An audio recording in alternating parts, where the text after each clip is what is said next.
Today is March the 7th, 2018. I'm Keith War, and welcome to another episode of Homeless in Titusville. And today I'm being joined by, what is your name, sir? Twitch. Twitch. Come here, bitty. And Twitch, what's your real name? Wade. Wade Akins. Akins. Yeah. And where are you from originally?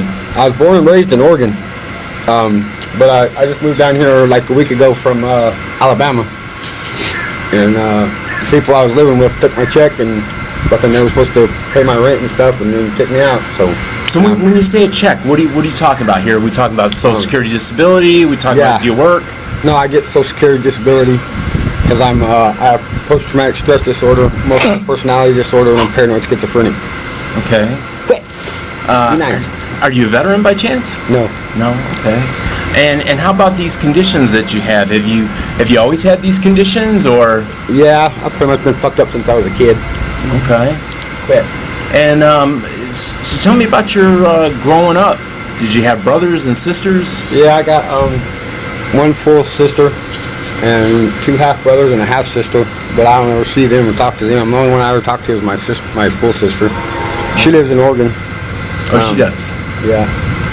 And how about children? Do you have any children? Nope. No children. Just my dog. Just your dog. And what is your dog's name? Her name's Itty Bitty. Itty Bitty. Yeah. Okay. Very friendly dog. Very nice dog. And how old's your dog? She was born Christmas. Really? Yeah. She just turned 2 years old. And how did you get her? From a friend or from the pound? Well, my best friend in Alabama gave her to me from my old lady. And then I come home, woke up one night and caught him and my old lady in bed together, so that's how I got single. So a friend of yours was sleeping with your girlfriend? Yeah. Wow. So that was in Alabama? Yeah. And how long ago did that happen? January. January. Yeah, January. And how long have you been homeless now? This time 4 days. I've been This time homeless, yeah. 4 days. Yeah, I've been off and on my whole life. I've pretty much been off on the streets and on the streets and all over the place. Alabama, Oregon, Idaho, Washington, California. I've been back and forth across the United States 13 times. I've only done it twice on the bus. Okay. The rest of the time I did it hitchhiking. Oh, you hitchhike? Is that pretty safe or is that dangerous? It can be dangerous. It can get real dangerous. But I mean, look at me. You know, I don't give many rides, and the people that do give me rides, they tend to not mess with me too much. So okay, I don't really worry about it. All right. How about a criminal record? Have you ever been arrested? Like, do you have any felony convictions? Yeah, you do. 9 felony convictions. Really? For what? Mostly for drugs, possession. I got 2 assaults, assaulting a police officer, assault with a deadly weapon in Oregon. That happened when I was a teenager. And then the rest are just for possessions, having possession of drugs. What kind of drugs are we talking? We talking marijuana, crack, meth? Methamphetamine mostly, but I got 2 marijuana charges, 1 in Alabama and 2 in Oregon, and then I got 2 possessions of methamphetamine in Oregon and 1 possession of methamphetamine in Alabama. Do you do meth now on a regular basis? Actually, if I could, I would, but if you could, it's kind of hard to do when you're broke. When's the last time you did some meth? About 4 days ago. 4 days ago. Is there a lot of meth here in Titusville? Not that I've seen. Like I said, I've only been here about a week, so no, but it's everywhere. It doesn't matter where you go, East Coast, West Coast, it's everywhere. If you want it, you can get it. Right. It's just like heroin or pills or anything else. If you want it, you can get it. Very true. I seen the meth has done a horrible job to your mouth. No, actually, 2 guys in a baseball bat did all of that. Really? Yeah. So. Is it painful? Do you have pain with your teeth? Oh yeah. Have you seen a dentist or? Yeah, but I don't got $3,000 to get it fixed. So. Yeah. And my insurance, because I'm on Medicaid and I get a check every month, they won't pay for it. So. Well, I would think being on Medicaid, you would be eligible for some dental It depends on what state you're in. You know, it varies from state to state. This is true. The fact that I'm I'm paranoid schizophrenic, and the fact that I bounced a couple of doctors across the waiting room. Not many doctors want to see me. Are you on medication for these things? Are you supposed to be? You're supposed to be, but I don't know. To me, the medication is just as bad as street drugs. You know, I mean, so you don't like the way the medications make you feel? Well, like, okay, one of the medications I'm supposed to be on is Adderall. Okay, and it says right on the bottle, methamphetamine sulfate. So, if I'm doing, you know, if it's legal for them to give it to me in a pill, why can't I just go out here and get it from somebody on the street? Yeah, that does seem a little and I've been on Adderall and Ritalin since I was 5. So. When were you diagnosed with with being paranoid schizophrenic? How old were you? I was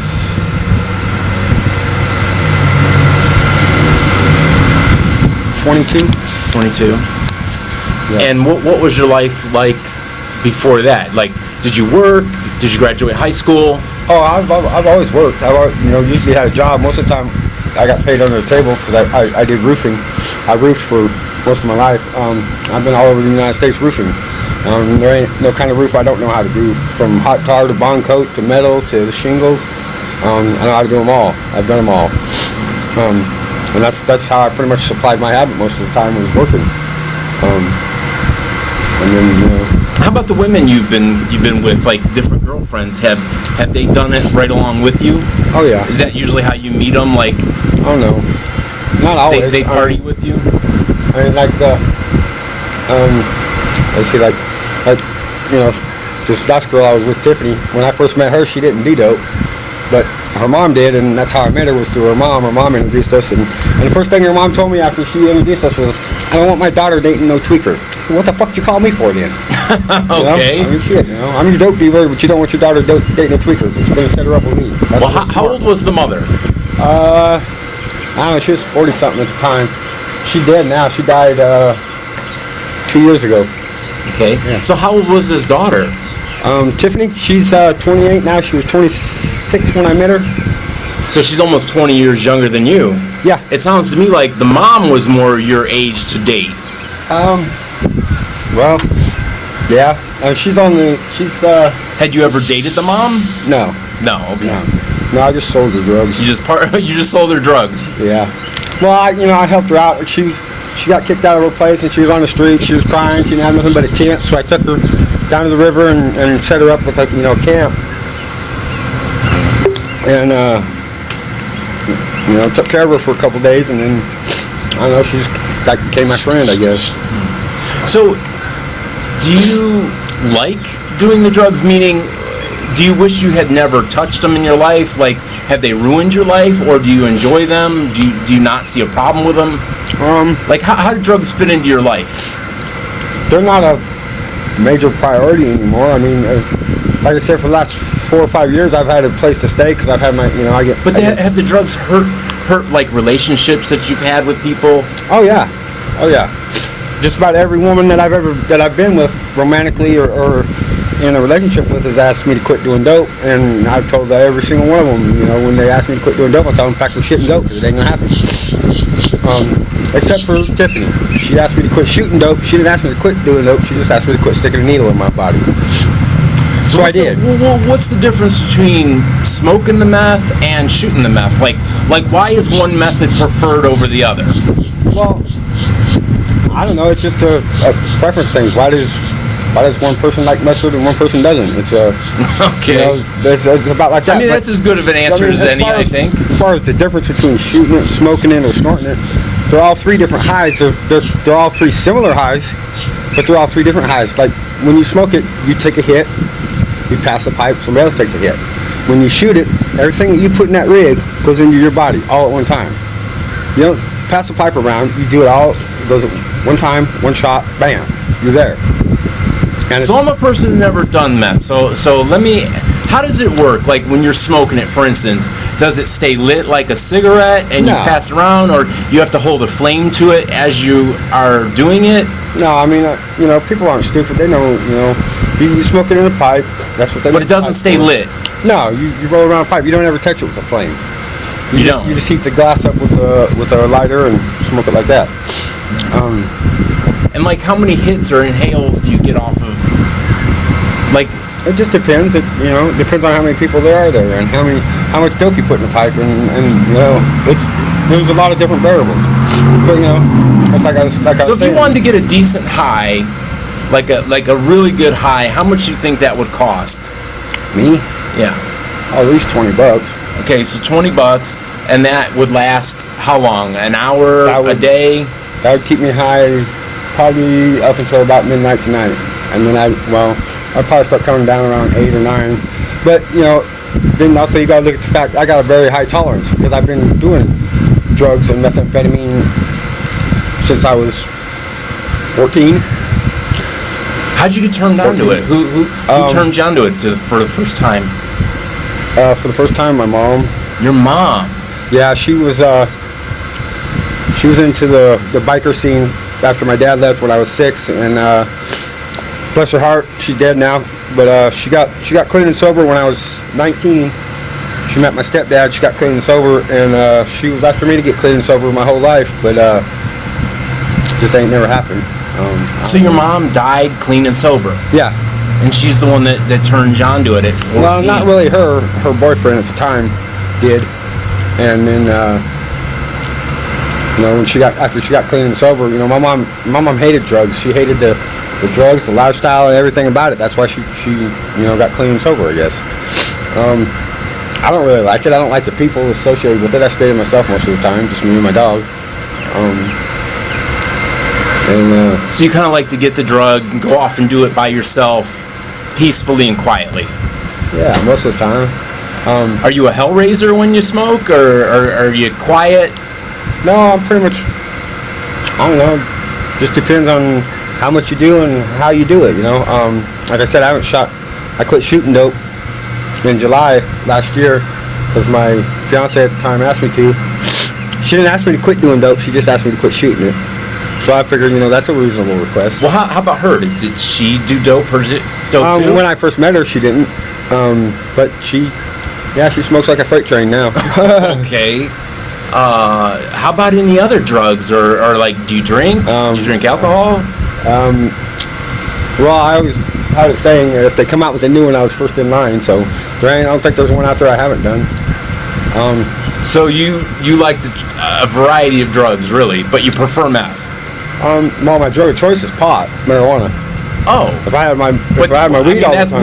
That's legal now. I mean, if you have a medical marijuana card, which I'm sure you could get. Well, I had a medical marijuana card when I lived in Oregon, but they took me off all my medication when they gave me the medical marijuana, which was fine with me, because like I said, I don't like taking pills anyways. I hate pills. Did your life improve on the medical marijuana? Did you feel better? Well, not at the time because I was still shooting dope, but yeah, it's like one of the. It's not even a drug. It's a fucking herb that grows naturally wild. Right. And I don't know. It's like I try to tell people. How many people have you heard about that get stoned and go out and rob a bank, or get stoned and go out and rape somebody? It doesn't happen because you get stoned and you sit on the couch and you eat and you watch TV.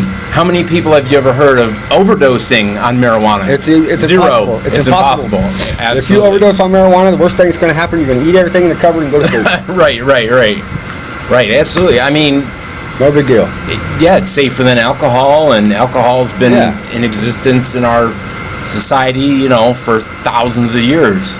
Yeah. The Egyptians brewed beer, and even people that are Christians, have the story about water and wine and all that kind of stuff. Jesus had wine with his Last Supper, and so and I used to be a bad alcoholic. I used to drink like a fish, and I used to say, if Jesus can drink wine with his supper, I can drink beer with my breakfast. Okay. The way I see it. But, so now that we're on the subject of religion, where do you fit in on religion? Are you a Catholic? Are you a Baptist? Are you an atheist? How do you see yourself? How I see myself? I believe in God. I believe in Jesus Christ, but I don't believe in the church. I believe the church is nothing but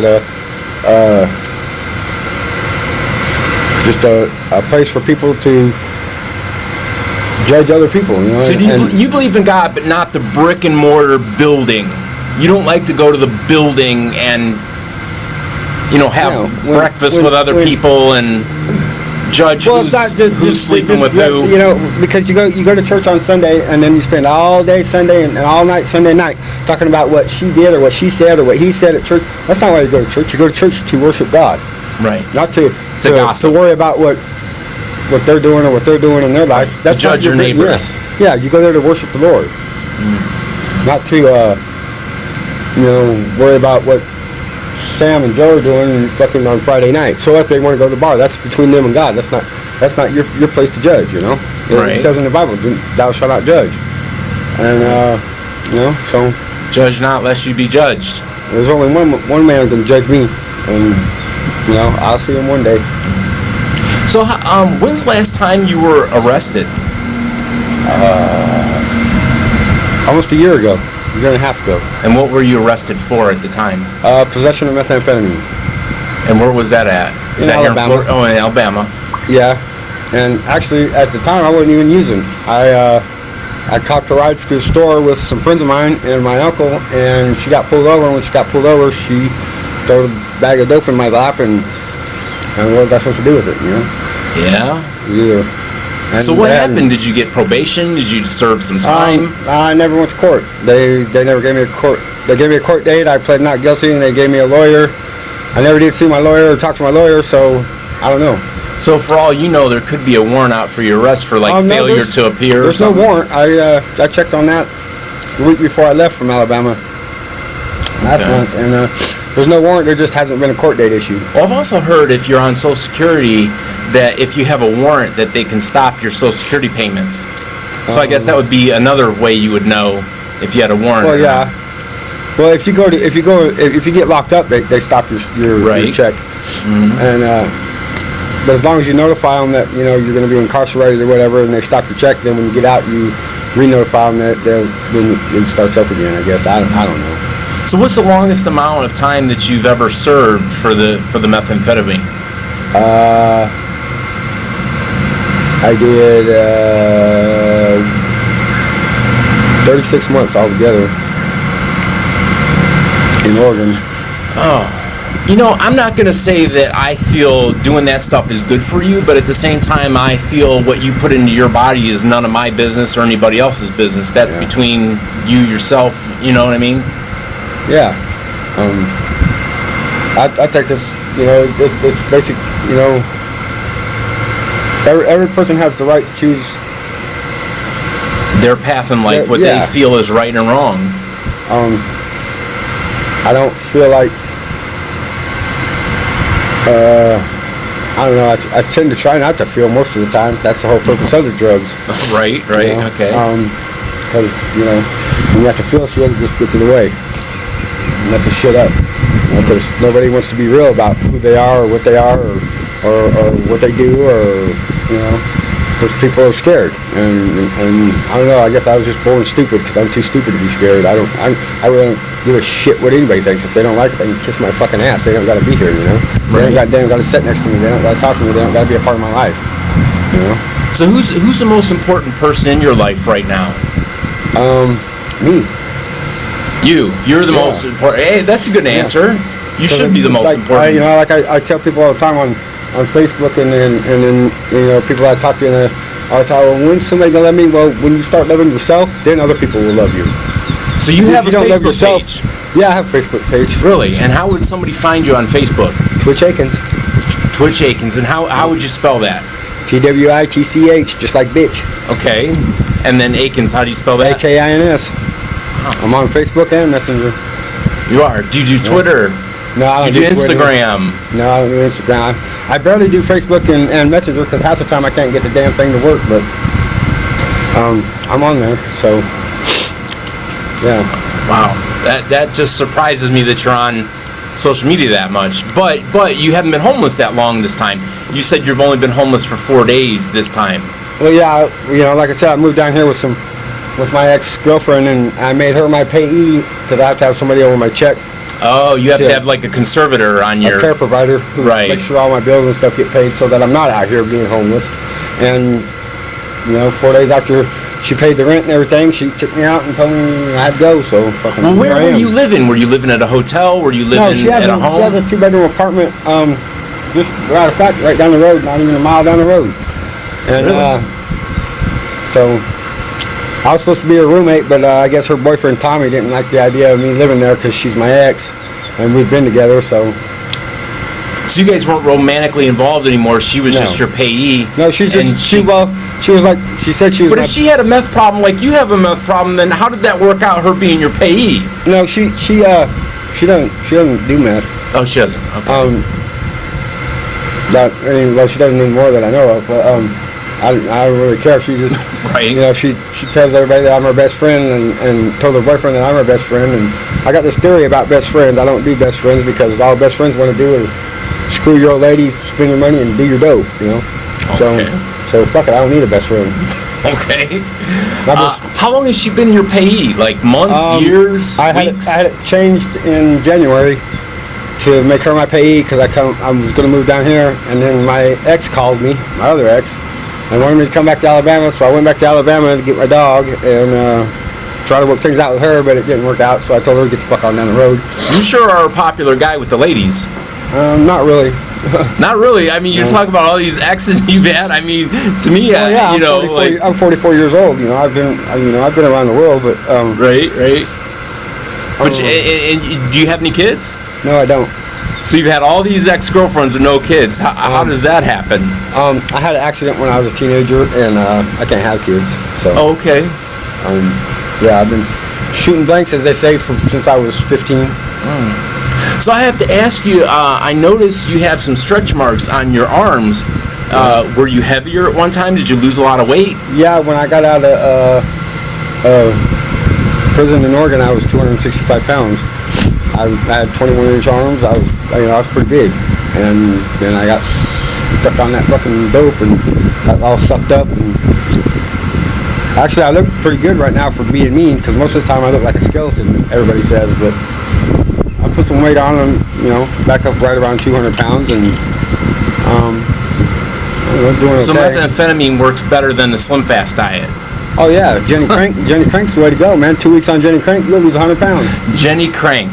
Yeah, Jenny Crank. that's what we used to call it back home. Wow. But, how about any health problems from it? Like, have you noticed any problems that you know, like with your breathing or? Oh yeah, sometimes. But I mean, I smoke cigarettes too, so. And anytime they say, I don't know. So I noticed you must use this arm a lot. You have a lot of scar and track marks. Yeah, that was my favorite one. That one and that one. Wow. So what kind of advice would you have for somebody if let's say today is the day that they are going to try methamphetamine? What would you tell that person? Would you tell them, look, man, don't touch it, it's the devil? Or would you tell them, have a good time? What would be your advice? The only thing I would tell them is don't pick that needle up, because that needle's a whole different game. It'll change who you are forever. Yeah. So will the drug. They call it mind-altering substance for a reason, because it will alter your mind. Mm-hmm. Literally, it will alter your mind and your personality and your everything. Wow. And you'll think at the time that it's not, but it does. It does. It's like me if I was high, I wouldn't be sitting here talking to you right now. I'd be like, fuck that shit, But I think you're pretty honest and candid about your situation, and I think that's really cool. What advice would you have, like I said, for a young person? You really didn't kind of answer. Would you tell them to do it or not to do it? Well, everybody's got to, make their own choices in life, and I'm not going to tell somebody, try it or don't try it. I'm going to say, to each their own, huh? There's nothing really good about it. Nothing, literally. It's not nothing it's a man-created drug, just like, oxycodone or fentanyl or even methadone, it's a man-made drug. It's a synthetic. Right. It's not, there's nothing natural about it. So yeah, it's pretty dangerous, and it will alter your mind and your personality and your whole outlook on life and everything. and just from using it one time, it will do that to you. You know, I know people that have hit the pipe one time and laid it down, but they're a totally different person than they were before they hit So that all pipe. it took is that one Yeah. try. Yeah. Wow. Oh yeah, it changes you. It literally changes you, your mind, Yeah. everything. So how about your family and friends? Did any of your other family and friends know that you're homeless on the street right now? Oh yeah, everybody does. I post it on Facebook. Everybody knows that I'm fucking. So they do. Everyone knows that you're Yeah, but you know, it's not no big surprise to nobody because usually when I am by myself and I'm not in a relationship, this is usually where I prefer to be. I mean, I don't prefer to be here, but you know, I don't stay in one place very long if I'm not in a relationship. I spent from 2014 until last month in the same place, in the same trailer, with the same woman, with the same dog, with the same people, and the same payee, and it's time to move on and do something different now. Wow. So if there's anyone watching this video, is there anyone that you haven't seen in a while, or is there any message that you have for anyone that you'd like to look into the camera and say what's up to somebody?